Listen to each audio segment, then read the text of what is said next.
Got a topic, article, or book you've been meaning to understand but never had the time? We've got you covered. We're here to unlock big ideas fast.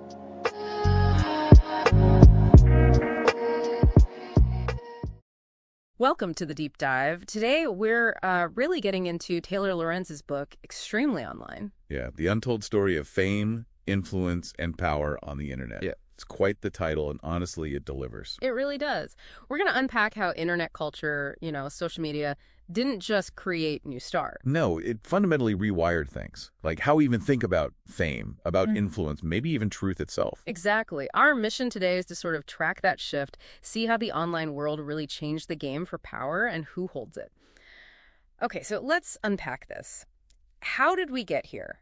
How did we go from, TV networks and magazines deciding who's famous. Right, the old gatekeepers. To just, regular people becoming massive celebrities online, seemingly out of nowhere sometimes. Lorenz traces that beautifully, doesn't she? That rise of the influencer. Mm-hmm. From the early mommy bloggers, the first YouTubers. All the way to TikTok stars now, Instagram models, people literally broadcasting their lives. And Lorenz points out it wasn't just about luck or one viral video, right? It was often this mix. A mix of things, yeah. Yeah. Like early platform features that maybe weren't even intended for that. And people sharing really personal stuff, connecting directly with audiences. Which traditional media just couldn't or wouldn't do in the same way.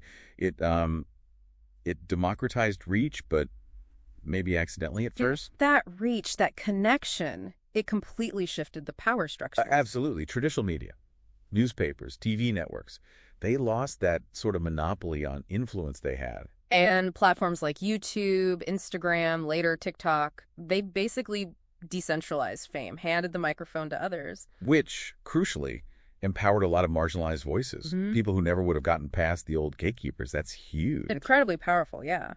But it wasn't all positive, was it? No, definitely not. It also created new kinds of problems, new vulnerabilities, like intense online harassment, pile-ons, what we now call cancel culture. The dynamics changed entirely. And we saw this played out with figures Lorenz mentions, like way back with Julie Allison. Yeah, and then later huge names like Emma Chamberlain, the D'Amelio. Even those early YouTube pioneers, Casey Neistat, PewDiePie, they navigated this whole new world. And face the downsides, too. Okay, so empowering new voices is one thing, but you mentioned downsides. Lorenz gets into how the platforms themselves aren't neutral actors here. Right, that's where it gets really interesting. It's not just who gets famous, but how that fame is well managed or maybe manipulated. Talk about that manipulation aspect. Lorenz calls it platform manipulation and algorithmic control. Exactly. Creators learn pretty fast they have to essentially game the platforms. Meaning they figure out the rules, the algorithms, what gets rewarded, what gets visibility, and they lean into it hard. It's like a constant battle then, trying to stay ahead of the algorithm. It's an arms race. Yeah. Yeah. Against the very systems making them famous. Yeah. And those algorithms, they have so much power. Which brings us to how they shape what we all see online. It's not random. Not at all. Algorithms are the new gatekeepers, in a way. Yeah. They decide what goes viral. And that influences, almost everything. Entertainment trends, political conversations, how people see themselves, cultural shifts. It's massive. So this connects directly to cultural influence. These internet personalities, they're not just entertaining us. No, they're shaping language, fashion, politics even. Business norms are changing because of online culture. And things like memes.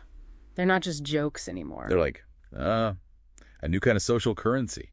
Tools for activism, for connections, spreading ideas at lightning speed. It's wild. It really is. But all this influence, this online life, it must take a toll. What's the personal cost of being extremely online? Yeah, that's a crucial part of the book.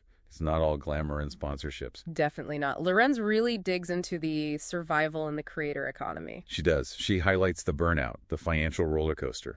It's often really unstable, and the personal cost can be immense. You see these stories, people burning out, mental health struggles. For sure. And figures like, say, Caroline Calloway. Her story really highlighted those pressures, that blurring line between performing your life and actually living it. That constant demand to be online, to perform, it sounds exhausting. It is. It's a unique kind of pressure cooker. So, wrapping this up, Yeah. what's a big takeaway for us just navigating this world? Well, I think Lorenz's main point is pretty stark. The internet didn't just give us new celebrities. It fundamentally rewired our whole understanding of what's real, what's influential, what's authentic. Exactly. It gave huge cultural power to people who mastered online attention. But often without, like, a rule book or any real support system. It's this wild, volatile ecosystem. Totally. Which leads to maybe a final thought for everyone listening. Go for it. Given everything we've talked about, how algorithms shape what we see, the pressures on creators, this whole attention economy, what's our role in all this as consumers? Beyond just figuring out what's true or fake. Yeah, like how do our choices about where we put our attention?